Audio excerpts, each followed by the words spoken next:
사랑하는 성도 여러분, 오늘 우리는 잠시 깊은 묵상으로 이 시간을 시작하려 합니다. 만약 우리의 팔이 탈골되었다고 상상해 보십시오. 팔은 여전히 몸에 붙어 있지만 어떤 것도 들어 올릴 수 없습니다. 끔찍한 고통과 괴로움만 따를 뿐 제 기능을 전혀 하지 못합니다. 때때로 이것이 바로 그리스도의 몸된 교회의 모습일 때가 많습니다. 예수 그리스도의 다스리심, 그분의 주재권 밖에서 살아가면서 그저 의미 없는 종교적 습관이나 이기적인 욕망을 채우려 애쓰는 우리의 모습 말입니다. 이런 모습으로는 세상 그 누구에게도 우리를 사랑하시는 그 놀라우신 아버지 하나님의 본성을 증거할 수 없습니다. 온전한 기능을 상실한 채 고통 속에 신음할 뿐입니다.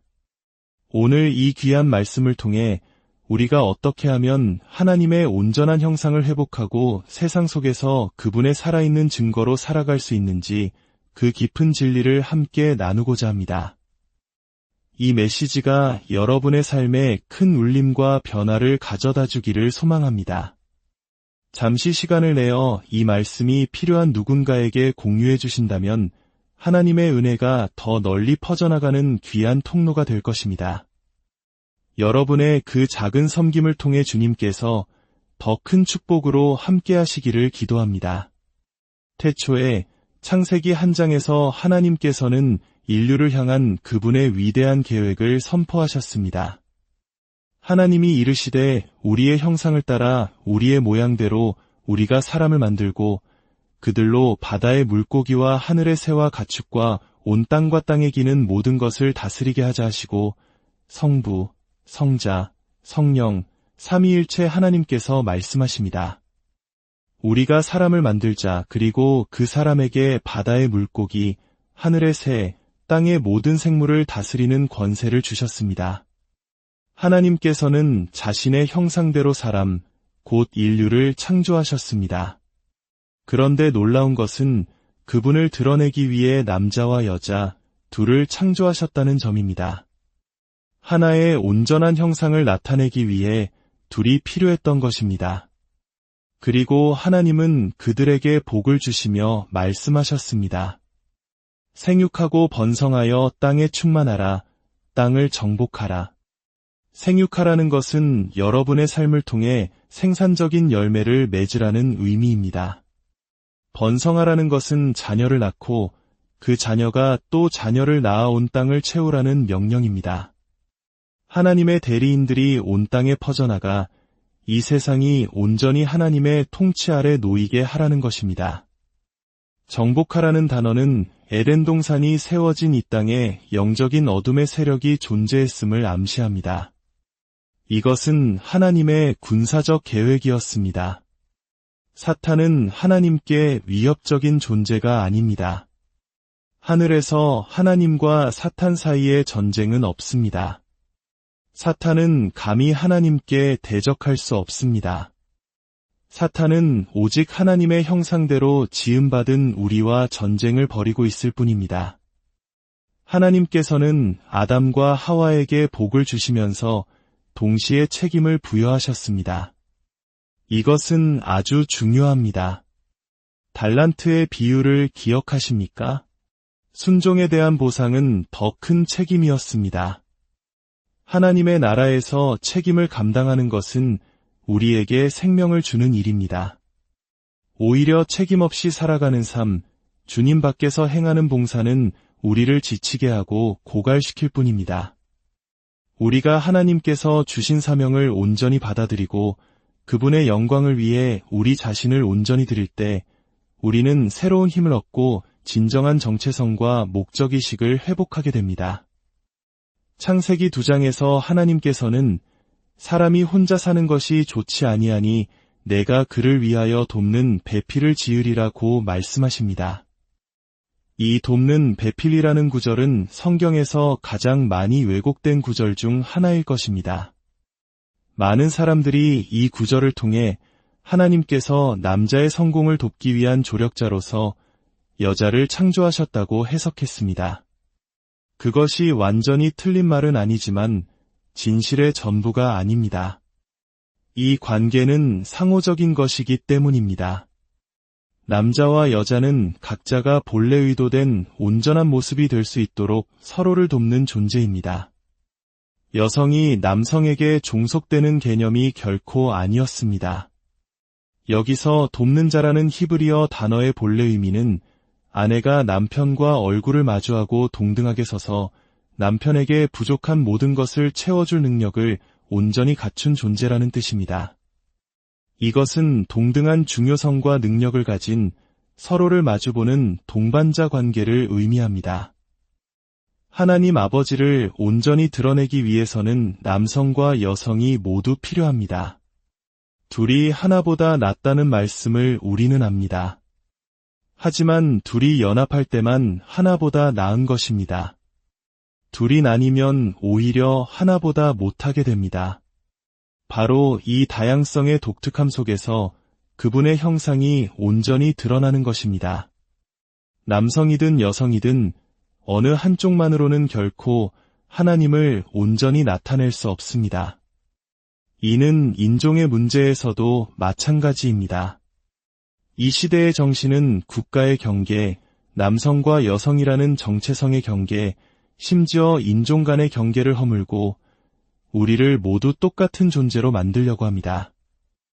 어느 인종이 다른 인종보다 우월하지 않다는 것은 명백한 진리입니다. 하지만 그렇다고 해서 우리 모두가 똑같다는 의미는 아닙니다. 인류가 아름다운 이유는 바로 각 인종이 가진 고유한 아름다움과 독특함 때문이며 우리는 이것을 발견하고 존중하며 축하해야 합니다. 이 모든 다양성이 어우러질 때 우리는 비로소 아버지 하나님의 모습을 더욱 풍성하게 그려낼 수 있는 것입니다. 고대의 왕들은 여러 나라를 다스릴 때 자신은 한 나라에 거주하면서 다른 나라들에는 자신의 형상을 본뜬 조각상을 세웠습니다. 그 나라 백성들이 첫째로 자신들에게 왕이 있다는 사실을 알게 하고 둘째로 그 왕이 어떻게 생겼는지 보게 하기 위함이었습니다. 하나님께서 여러분을 그분의 형상대로 창조하셨을 때 그분은 당신이 거하지 않는 이 세상에 여러분을 심으셨습니다. 온 인류에게 그들에게 왕이 있으며 그 왕이 바로 이런 분이라는 것을 보여주기 위해서 말입니다. 바로 여러분과 제가 이 땅에 세워진 하나님의 형상, 살아있는 조각상이라는 사실입니다. 이 놀라운 사명은 우리가 예수 그리스도의 다스리심 아래 살아갈 때에만 온전히 이루어질 수 있습니다. 그분의 주재권을 벗어나는 순간 우리의 모습은 왜곡되고 뒤틀린 형상이 되어버립니다. 관계가 없는 종교적 습관은 우리의 정체성을 파괴하고 우리 안에 분노와 원망 같은 고통을 만연하게 합니다. 그것은 하나님의 형상을 세상에 잘못 전달하는 일그러진 메시지가 될 뿐입니다. 문제는 우리 대부분이 자신의 생각과 의견에 너무 중독되어 있다는 것입니다. 내 의견을 가질 권리가 있잖아요. 물론입니다. 하지만 여러분은 그 권리를 사용하시겠습니까? 아니면 그리스도의 마음을 찾으시겠습니까? 새로워지지 않은 우리의 마음은 하나님과 적대 관계에 있습니다. 자신의 의견을 고집하는 것은 하나님과의 전쟁을 선택하는 것과 같습니다. 몇 년 전 다른 교회와 관련된 어떤 일이 생겼을 때 사람들이 제게 와서 어떻게 생각하냐고 물었습니다. 저는 이렇게 대답했습니다. 아무도 제게 의견을 갖도록 강요할 수 없습니다. 의견을 가지려면 그것에 대해 생각해야 하는데 그 상황은 제 관심을 기울일 가치가 없습니다. 물론 우리는 성경에 근거한 분별력을 가져야 합니다. 하지만 때로는 사실에 근거한 의견을 가질 수는 있어도 진실에 근거한 의견은 아닐 수 있다는 것을 아십니까? 저는 한 번은 10여 명의 리더들과 함께 모인 적이 있습니다. 모두 정직하고 신실한 분들이었습니다. 우리는 한 사역에 대한 여러 사실들을 공유하며 어떤 조치를 취해야 할지 논의하고 있었습니다. 저는 존경하는 분들이 제시하는 모든 사실들을 들었지만 제 마음속에는 무언가 해결되지 않은 불편함이 있었습니다. 우리가 진실에 다가서고 있다는 느낌이 들지 않았습니다. 우리는 정확한 사실들을 가지고 있었고 그 자리에 거짓말쟁이나 기만적인 사람은 아무도 없었습니다. 하지만 왠지 모르게 우리는 아직 진실에 도달하지 못했습니다. 저는 그 모임에서 말했습니다. 제게 한 달만 시간을 주십시오. 이 문제는 잠시 보류하고 한 달만 시간을 주십시오. 그리고 저는 그 사역 단체에 연락해서 리더들을 만났습니다. 그들을 교정하거나 조언하기 위해서가 아니었습니다. 그저 친구가 되기 위해서였습니다. 제 아버지를 통해 배운 가장 중요한 가르침 중 하나는 이것입니다. 다른 사람의 발을 씻겨줄 때 비로소 그가 왜 그렇게 걷는지 알게 된다. 우리 모임에 있던 사람들은 그들이 어떻게 걷는지에 대해서는 아주 자세히 알고 있었지만 아무도 그들이 왜 그렇게 걷는지에 대해서는 알아보려 하지 않았습니다. 어느 집회에서 있었던 일입니다. 수천 명이 모여 아름다운 찬양을 드리고 있었습니다. 그런데 제 근처에 있던 한 자매님이 자신만의 음정, 자신만의 가사로 사실상 자신만의 노래를 부르고 있었습니다. 특히 소프라노 음역대에서 그렇게 하니 더욱 눈에 띄었습니다. 저는 비판적인 마음이 들지 않도록 했으며 예배에 집중하려 노력했습니다. 예배가 끝난 후 한 지혜로운 자매님이 제게 다가와 속삭였습니다. 정말 아름답지 않았나요? 저는 마지못해 대답했습니다. 아, 네. 아름다웠어요. 그러자 그녀가 말했습니다. 저 자매님은 35년 동안 매춘부로 살다가 이제 막 자유를 얻었어요. 그 말을 듣는 순간 제 마음은 완전히 무너졌습니다. 오, 하나님, 저 자매님에게 마이크를 주세요. 그녀는 원하는 대로 노래할 자격이 있습니다. 그녀는 자유합니다. 온 세상에 자신이 자유롭다는 것을 알리고 있는 것입니다. 저와 그 지혜로운 자매님의 차이는 이것이었습니다. 저는 사실을 가지고 있었지만 그녀는 그 자매의 발을 씻겨주었던 것입니다. 그녀는 발을 씻겨주면서 그 뒤에 숨겨진 이야기를 알게 되었습니다. 그것은 그저 참고 견뎌야 할 소음이 아니라 함께 축하해야 할 놀라운 이야기였습니다. 우리는 종종 어떤 사람이나 사역에 대해 단지 사실만을 가지고 상처를 받거나 비판합니다. 그들이 그 자리에 어떻게 이르게 되었는지, 왜 그런 방식으로 걷게 되었는지는 전혀 알지 못한 채 말입니다. 예수님께서 가늠하다 현장에서 붙잡힌 여인을 만나셨을 때 그분은 아버지 하나님을 드러내고 계셨습니다. 그것이 예수님의 유일한 사명이었습니다. 예수님은 고아와 같은 이 땅에 아버지를 보여주기 위해 오셨습니다. 예수님은 군중 속 그 누구도 심지어 제자들조차 예상하지 못했던 일을 하셨습니다. 그분은 그 여인에게 다가가셨고 이 자리에 있는 아버지라면 누구나 자신의 딸이 그런 곤경에 처했을 때 했을 법한 일을 하셨습니다. 바로 동정심과 친절을 보여주신 것입니다. 마치 탈골된 뼈를 다시 맞추듯 그녀를 인생의 목적과 운명 안으로 다시 세워주셨습니다. 여러분과 저는 하나님의 형상을 지닌 자들입니다. 그러나 우리가 예수 그리스도의 다스리심 아래 살아가지 않는다면 우리는 그 형상을 왜곡하고 잘못 나타낼 뿐입니다. 너무 가혹하거나 혹은 너무 관대하게 그리스도로부터 말미암지 않은 무언가를 보여주게 될 것입니다. 그러나 절대적인 순종으로 성령 안에서 움직이는 법을 배우는 예수님의 주제권 안에서 우리의 삶이 제물로 희생으로 드려질 때 우리는 비로소 하나님의 형상을 지니고 있다고 말할 수 있습니다.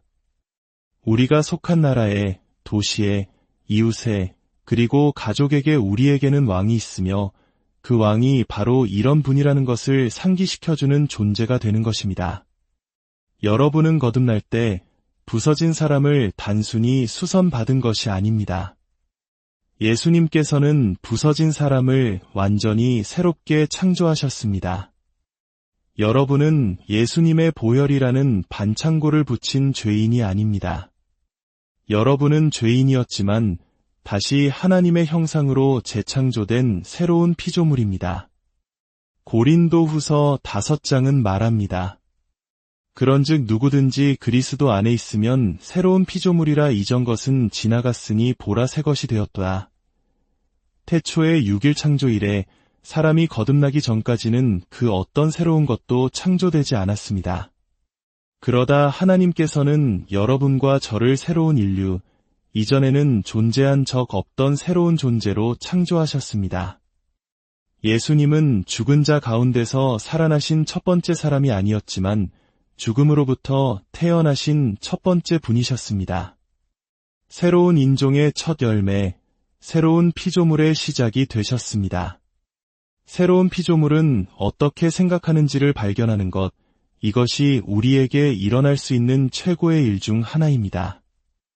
성경은 죄 없으신 예수님을 우리를 위하여 죄로 삼으신 것은 우리로 하여금 그 안에서 하나님의 의가 되게 하려 하심이라고 말합니다. 한번 생각해 보십시오. 그저 유롭게 되는 것이 아니라 하나님의 애 그 자체가 된다는 것입니다. 이것은 단순한 변화가 아닙니다.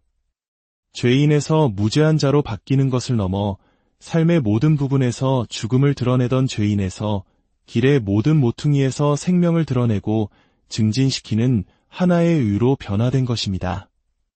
이것이 바로 우리가 받은 새로운 정체성입니다. 예수 그리스도는 머리이시고 우리는 그분의 몸입니다. 이 몸이 올바르고 건강하게 연결될 때 그것은 절대적인 신적 설계를 드러냅니다. 그러나 팔이 탈골된 것처럼 몸에 부더는 있지만 제 기능을 하지 못한다면 어떨까요? 그것이 바로 예수님의 주재권 밖에서 살아가는 우리의 모습입니다. 고통스럽고 비뚤어지고 불구와 같은 몸으로 아버지를 나타내려 하는 것입니다. 그것은 예수님의 주재권에 온전히 순복하는 것을 통해 회복될 수 있습니다. 삭개오를 기억하십니까? 그는 모든 사람에게 미움받던 세리장이었습니다. 예수님은 그를 보시고 그의 집에 가겠다고 하셨습니다. 모든 사람이 분노했습니다. 예수님은 단 한 번도 그의 죄에 대해 말씀하지 않으셨습니다. 그저 멸시받고 소외된 그 도시의 시민을 존귀하게 여겨주셨습니다. 그와 함께 있기를 원하심으로써 그의 발을 씻겨주신 것입니다. 그 존중이 삭개오의 마음을 움직여 스스로 모든 것을 바로잡고 쉽게 만들었습니다. 우리는 평범함으로 부름받지 않았습니다. 우리는 세상과 섞여 살도록 설계되지 않았습니다. 가장 끔찍한 상황 속에서 친절과 동정심을 보이는 것, 용서할 수 없는 자를 용서하는 것, 가장 자격 없는 사람을 섬기는 것, 이것이 바로 하나님 나라의 방식입니다. 가늠한 여인을 향한 예수님의 친절은 그 자리에 있던 모든 사람의 마음에 문화적 충격을 주었고 그들은 그것을 결코 잊을 수 없었습니다. 아무도 예상하지 못했던 행동을 통해 아버지의 사랑이 드러났기 때문입니다. 여러분은 하나님의 형상을 지닌 자입니다. 그리고 하나님은 여러분을 그분이 원하시는 바로 그곳에 두셨습니다. 여러분 주위의 모든 사람이 아버지 하나님이 어떤 분이신지를 보게 하기 위함입니다. 그러니 우리 함께 말과 행동으로 온전히 예수 그리스도의 주재권 안에서 걷기로 결단합시다. 그래서 복음에 저항하는 것처럼 보였던 사람들조차도 가장 비천하고 소외된 자에게 허리를 굽히시는 구세주의 모습을 보고 나의 삶을 이분께 드려야겠다고 고백하게 되기를 소망합니다. 아버지 하나님, 오늘 말씀을 통해 우리 각자가 새로운 피조물이라는 것이 무엇인지, 왕같은 제사장으로서의 우리의 존귀한 부르심이 무엇인지를 더욱 깊이 깨닫게 하여 주시옵소서. 이 놀라운 사명이 우리 마음을 가득 채워 우리로 하여금 오직 주님만을 절대적으로 의지하게 하시고 우리 주위의 모든 사람이 예수 그리스도께서 우리의 주님이심을 고백하게 하여 주시옵소서. 우리의 삶을 통해 살아계신 하나님의 형상이 온전히 드러나게 하옵소서. 예수 그리스도의 이름으로 기도합니다.